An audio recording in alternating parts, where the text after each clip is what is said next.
কেরাম হলে ফরমাইছেন মুসলমান এই দুনিয়ার জান তিন দল মানুষ, তিন দল মানুষ, তিন দল মানুষ।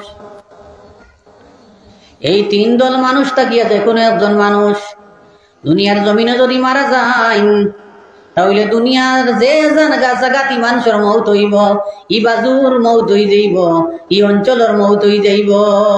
সুবহানাল্লাহ। সব জিনিসের জান আছে, এখানেও কুটাকুর জান আছে, একটা গাছর জান আছে, একটা পিপিলিকার ফিফড়ার জান আছে। এই সারাটা বড় একটা দুনিয়া আল্লাহ বানাইছেন। এই দুনিয়ার জান কিটা, এই পৃথিবীর জান কিটা, একটা জিনিস প্রশ্ন হয় না যে এত সে একটা দুনিয়া আল্লাহ পাকে বানাইছেন, এই দুনিয়ার জান কিটা? এই দুনিয়ার মৌত একবার হইব না নি? কোন চাই দুনিয়া একদিন ধ্বংস হইব না নি? তারও একবার মৌত আছে। তাহলে এই দুনিয়ার জান কিটা? উলামায়ে কেরাম হলে ফরমাইছেন মুসলমান এই দুনিয়ার জান তিন দল মানুষ, তিন দল মানুষ, তিন দল মানুষ। এই তিন দল মানুষ তাকিয়া যে কোনো একজন মানুষ দুনিয়ার জমিনে যদি মারা যায় তাহলে দুনিয়ার যে জায়গাতি মানুষের মৌত হইব, ই বাজুর মৌত হই যাইব, ই অঞ্চলের মৌত হই যাইব। সুবহানাল্লাহ।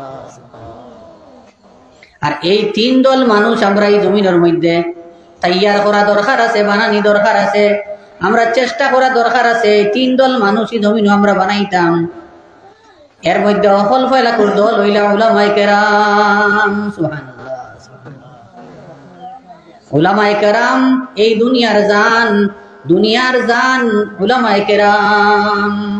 ওটার লাগি যে অঞ্চলের মধ্যে বালা আলিম নাই, এই অঞ্চলের মুসলমানও লাগি জরুরি হইল, ফরজ এবং ওয়াজিব হইল আমি চেষ্টা করি আমার ও বাচ্চা বাচ্চিন যেটা আসেন ওটা তাকে একজন বড় আলিম বানাইতাম, চেষ্টা করতাম, একজন মুফতি বানাইতাম, একজন আদিব বানাইতাম, একজন বড় আলিম বানাইতাম, যে আলিমের কাছে যদি আমরা কোনো জরুরত পড়ে তাহলে জলদি গিয়া মাসলা জিকার করিয়া মাসলার হল পাইতাম। সুবহানাল্লাহ। এই অঞ্চলের মুসলমান হল লাগে জরুরি, কারণ একজন আলিমে দিন কুরআন হাদিসের কুরআন হাদিস জাননেওয়ালা, মাসলা মাসাইল জাননেওয়ালা, ফিকহ জাননেওয়ালা যে আলিম এই পৃথিবীর জান। কথার লাগে উলামায়ে কেরাম হলে ফরমাইছেন মুসলমান মৌতুল আলিমে কা মৌতুল আলিমি আলমে। একজন আলিম বড় আলিম যদি মরেন তাহলে সারা দুনিয়া মরার সমতুল্য। সুবহানাল্লাহ। সুবহানাল্লাহ। ওটার লাগি ফরমাইতরা মুসলমান আমরা এই অঞ্চলের মধ্যে প্রত্যেক অঞ্চলের মধ্যে বালা বালা আলিম আমরা বানাইতাম জরুরি, কারণ আলিম হলো ইলা এই অঞ্চলের জান, দুনিয়ার জান। যে অঞ্চল বালা কোনো আলিম নাই এই অঞ্চলে কান মরা মরা লাগে রে ভাই। আপনারা পরীক্ষা করি দেন একবার, আপনি চক্কর লাগক দেশ যে জায়গাত বালা একজন আলিম আছে না মুসলমান এই অঞ্চলে যাওয়ার বাদেও বুঝবাইবা এই অঞ্চলে কান জিতা জিতা ভাব লাগে। আর যেন কোনো বালা আলিম নাই এই জায়গায় কান মরণাপন্ন মরা মরা লাগে রে ভাই, কারণ এই অঞ্চলের জান নাই। ও একজন। দুই নম্বর ফরমাইছেন মুসলমান আর একজন মানুষ হইলা যাইন হাফিজে কুরআন, প্রথম থেকে শেষ পর্যন্ত আল্লাহর মাসলার মুখস্থ করিয়া আসেন আর কুরআন হাদিসের উপরে আমল করা এই যে ব্যক্তি হইবা এই হইলা এই দুনিয়ার জান। যে আল্লাহর বান্দায় আলিফ লাম মিম যালিকাল কিতাবু লা রাইবা ফীহি তাকিলুয়া মিনাল জিন্নাতি ওয়ান নাস পর্যন্ত আল্লাহর শালা কারাম শরীফ আল্লাহর বান্দায় মুখস্থ করি তো ইরসন এই ব্যক্তি এই দুনিয়ার জান। সুবহানাল্লাহ। কারণ একজন হাফিজর ইন্তেকাল যদি হয় তাহলে মুসলমান এই হাফিজর ইন্তেকাল হইলে এই অঞ্চলের ইন্তেকাল হইল, এই দুনিয়ার ইন্তেকাল হইল। তার লাগি আমরা লাগি জরুরি আর জরুরি হইল আমরা ঘরে ঘরে অঞ্চলে অঞ্চলে গ্রামে গ্রামে অন্তত পক্ষে হাফিজে কোরআন বানাইতাম। 2 নম্বর, আর একজন মানুষ হইলা এই দুনিয়ার জান, এই নইলে আল্লাহর জিকির খারি বন্দা বান্দি। আপনারা মনে মনে হইবা তুমি তাই নিছু ইশারা চিনা, আমরা নিছি না। আল্লাহর যে বন্দা 3 নম্বর আউলিয়া কেরাম হকলে ফরমাইছেন, এই নইলা একজন জিকির খারি বন্দা যেন সব সময় আল্লাহর ইয়াদ করেন, জিকির করেন, আল্লাহর তসবিহ সব সময় জপেন। জরুরি মাত কথা বাদা মাথা বাতার বাদে আল্লাহরই বন্দায় বেশি অংশ দিন রাত্রির আল্লাহর জিকির করিয়া তসবিহ তাহলিল জপিয়া খাটাই। সুবহানাল্লাহ, আল্লাহর জিকির খারি বন্দা। এইন টেলা আলা হইতা পারেন, এইন রিস্কা আলা হইতা পারেন, এইন খামলা মানুষ হইতা পারেন, এইন ফাড় খামলা হইতা পারেন, এইন আল্লাহর বন্দা খেতুয়া লইতা পারেন, এইন সবজি খেতকারি হইতা পারেন, দা খামলা হইতা পারেন মুসলমান।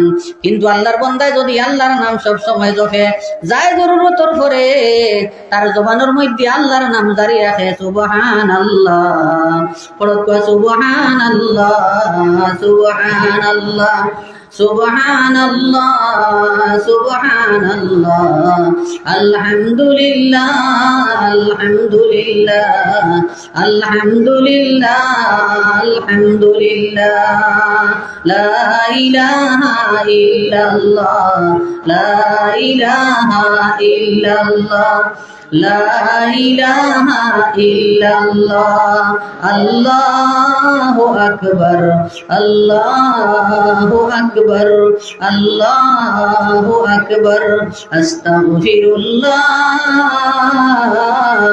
ইন্নাল্লাহা গফুরুর রহিম, আস্তাগফিরুল্লাহ, ইন্নাল্লাহা গফুরুর রহিম। সাল্লাল্লাহু আলা মুহাম্মদ সাল্লাল্লাহু আলাইহি ওয়াসাল্লাম। এই সমস্ত তাসবিহ দিয়া ইস্তিগফার দিয়া যে আল্লাহর বান্দা তার জবানে সব সময় তরুতাজা রাখবো, ই আল্লাহর বান্দা এই জমিনের জান, দুনিয়ার জান। সুবহানাল্লাহ, ই আল্লাহর বান্দা আল্লাহর এই জমিনের জান, ই আল্লাহর বান্দিও যে বেটিয়ে আল্লাহর জিকির বেশ বেশ করে করবা। খাম খতরার জফিত্রা সুবহানাল্লাহ, আম্মা গরো খাম করো আর পড়ো সুবহানাল্লাহ, সুবহানাল্লাহ, সুবহানাল্লাহ, আলহামদুলিল্লাহ, আলহামদুলিল্লাহ। খাম করো আর পড়ো, খাম করো আর পড়ো, খাম করো আর দুরূদ শরীফ পড়ো, খাম করো আর ইস্তিগফার পড়ো। যদি আপনি খাম করো আর তা পড়তে থাকো, সারা খাম ইবাদত হয়ে যাইব। সুবহানাল্লাহ। উলামায়ে কেরাম হলে ফরমাইছেন যে আল্লাহর বান্দায় বেশ বেশ করি আল্লাহর জিকির করবো, আল্লাহর ইয়াদ করবো, আর যে কোনো খাম লাগিয়া আল্লাহর ইয়াদ খালি করবো, আল্লাহর জিকির খালি করবো, ই বন্দারি খাম ইকনাই ইবাদত হয়ে যাইব। আমরা নিজে দেখছি হযরত শেখ বদরপুরি রহমতুল্লাহ আলাইহির একজন মুজাজ, আমি নিজে দেখছি আম মানুষ, কত নেক মানুষ, আল্লাহর বান্দায় আলী আতলইয়া, আলী আতলইয়া আল্লাহর বান্দায় রুইত্রা আর পড়িত্রা লা ইলাহা ইল্লাল্লাহ, লা ইলাহা ইল্লাল্লাহ, লা ইলাহা ইল্লাল্লাহ। সুবহানাল্লাহ। বেটার রুয়াই গান কিতে হইছে ইবাদত। কথার লাগি আল্লাহর বান্দা হল, বান্দি হল, আল্লাহ পাকে এই জবানি গান বানাইছেন 2 কারণে, 2 উদ্দেশ্যে। এক উদ্দেশ্যে বানাইছেন আমরা জরুরি মা তহল মাতিতাম, আর জরুরি মা তহলর বাদে আমরা আল্লাহর জিকির বেশ করে করতাম। কাজিল মাত নাই। আমার আল্লাহ কোরআনে কারীমের মধ্যে ফরমাইছেন ওয়াল্লাযীনা হুম আনিল লাগwi মুরিজুন, যারা তারার জবান দে ফাজিল মাত কথা তাকি বাঁচাইব, আল্লাহ তারারে কিয়ামতের ময়দান আমার আল্লাহ তারে জান্নাতুল ফিরদাউস দান করব। সুবহানাল্লাহ।